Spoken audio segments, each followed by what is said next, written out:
the emperor favored his youngest son. The eldest son was afraid that he might be in trouble, so he went to consult Zhuge Liang.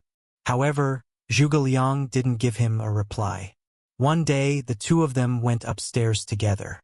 After going upstairs, the eldest son took away the ladder and said to Zhuge Liang, "Now the words you say can only be heard by me. Absolutely no one else can hear them. Can't you teach me now?" Zhuge Liang said, "Haven't you heard the stories in history? Staying in the country is dangerous, while fleeing abroad is safe instead." He suddenly realized it. So he applied to go to the frontier to be a general and would no longer concern himself with anything in the imperial palace. The eldest son showed a keen sense of crisis perception. He could sense that the emperor's preference for the youngest son might bring disaster to himself. This awareness of potential danger was the first step in self-protection. In the imperial court environment, a slight tilt of the power balance could trigger fierce struggles. His ability to be aware of the threat in advance indicated that he had a clear mind. He actively sought Zhuge Liang to discuss countermeasures, which reflected his awareness of actively solving problems. Instead of waiting passively to be doomed, he tried to get help from others. This positive attitude towards dealing with the crisis was a kind of wisdom.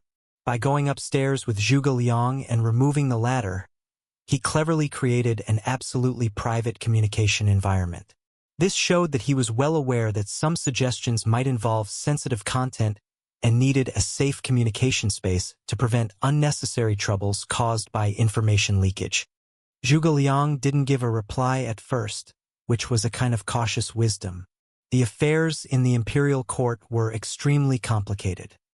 He needed to avoid getting involved in the disputes among the princes too early to prevent disasters from befalling himself. This cautious attitude enabled him to remain neutral in the complex situation and protect himself. In the private environment, instead of giving direct suggestions, he quoted historical stories to imply. By doing so, he not only conveyed his own ideas but also avoided the political risks that might come with making explicit statements. The wisdom of his using historical allusions lay in the fact that historical events could serve as an objective reference, allowing the eldest son to understand the truth by himself and also providing an indirect cover for his suggestions. The eldest son was able to quickly understand the profound meaning from the historical stories hinted by Zhuge Liang. He wasn't confused by the complex situation and ambiguous suggestions. Instead, he quickly grasped the key information that leaving the power center could preserve himself. This quick comprehension ability was an important factor in making correct decisions in a crisis. After realizing it, he didn't hesitate to apply to go to the frontier to be a general and would no longer concern himself with anything in the imperial palace. This decisive action reflected his wisdom and courage. He understood that only by truly staying away from the core of the power struggle could he ensure his own safety and could firmly execute this decision, avoiding the dangers that might come with hesitation. During the Ming Dynasty, there was a very high official position that could only be held by eunuchs.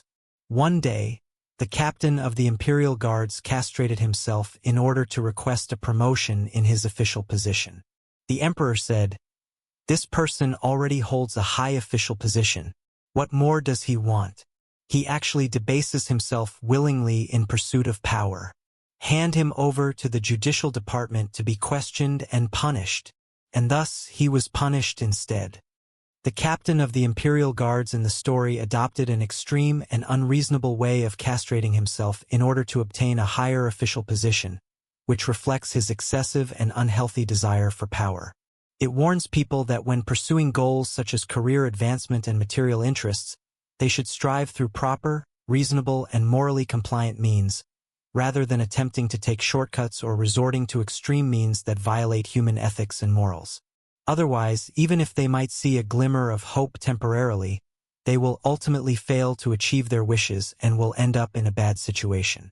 Regarding self-awareness and dignity, the captain of the imperial guards willingly castrated himself, which is an extremely self-debasing behavior and completely abandons his own dignity. People should cherish their personal dignity. No matter what temptations or goals they face, they should not sacrifice their most basic dignity. Only when a person respects himself first can he possibly obtain the genuine recognition and respect of others and society. When facing the captain of the Imperial Guard's unreasonable behavior of seeking an official position, the emperor did not compromise because of his original official position or the determination shown by his castration. Instead, he resolutely handed him over to the judicial department to be questioned and punished. This reflects that in situations such as managing a team and governing society, leaders should uphold the principle of being fair and just in rewards and punishments. They should resolutely punish behaviors that are not in compliance with regulations and violate public order and good customs. Only in this way can fairness and justice be maintained, correct behavioral guidance be established, and the whole team or society operate in a healthy and orderly manner. The general and the marshal were neighbors. One day, at the marshal's house, they climbed onto a platform to look into the distance together. They could see far and wide on three sides, but on the south side, it was blocked by a big tree in the general's own yard. However, the marshal didn't say anything about it. After returning home, the general immediately sent someone to chop down the tree.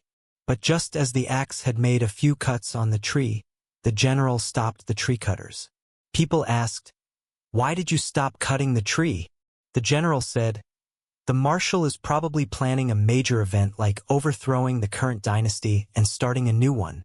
If I take the initiative to cut down the tree, it will show that I am perceptive enough to have guessed this secret. Then I'll be in danger.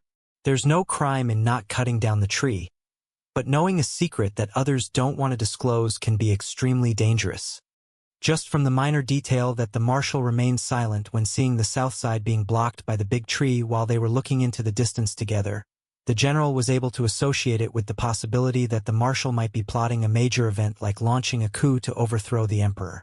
This shows that he is good at observing details and can capture the significant information that might be hidden behind seemingly ordinary phenomena, possessing the ability to keenly perceive the essence of things. The general didn't view the matter of the tree blocking the view in isolation. Instead, he related it to the marshal's silence and the possible hidden plan, inferring the potential danger through comprehensive consideration of various factors. This ability of associative thinking helps him understand the situation more comprehensively and deeply. After realizing that cutting down the tree might expose his thought of having guessed the marshal's secret, he quickly weighed the pros and cons of cutting and not cutting the tree. Cutting the tree could solve the problem of the blocked view, but it might put himself in danger. Not cutting the tree would keep the big tree intact and enable him to avoid the disaster brought by knowing the secret. After careful consideration, he resolutely chose not to cut the tree. This ability to make a wise decision after weighing the pros and cons is the key to ensuring his own safety in a complex situation. More detail, more story, follow me, please.